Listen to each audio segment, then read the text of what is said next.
4 candidats sur 44 ont été retenus pour l'élection présidentielle d'octobre 2020 en Côte d'Ivoire. Il s'agit du président sortant Alassane Ouattara, de l'ancien président Henri Konan Bédié, de Pascal Affi-N'Guessan, président du FPI, et de Kwaku Konan-Bertin, député.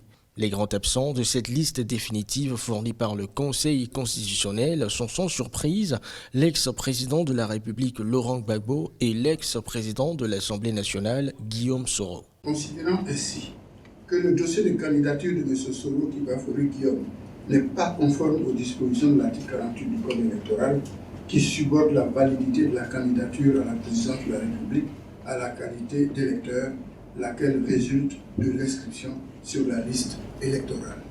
Il s'ensuit que la candidature de M. Soro Kibafori Guillaume doit être déclarée irrecevable.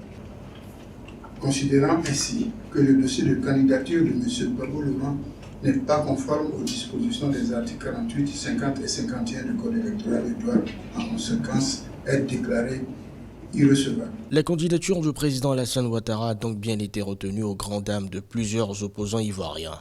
Ces derniers avaient introduit des requêtes pour que le Conseil constitutionnel ne valide pas la candidature du président actuel. N'importe qui ne peut pas se lever n'importe comment pour contester une candidature d'une personne. C'est important.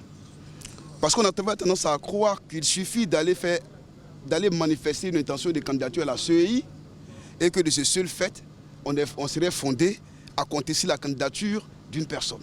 Le Conseil vient de nous dire, et épousant parfaitement notre lecture, que pour contester la candidature d'une personne, il faut soi-même avoir la qualité de candidat.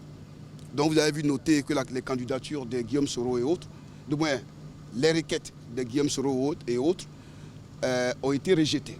Réagissant à la décision du Conseil constitutionnel sur sa page Facebook, l'ex-président de l'Assemblée nationale Guillaume Soro a rejeté le verdict qu'il juge infondé.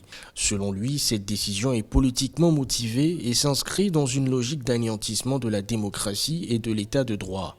L'ancien président Henri Konan Bédié a pour sa part pris acte de la validation de sa candidature, mais dénonce également celle du président Alassane Ouattara.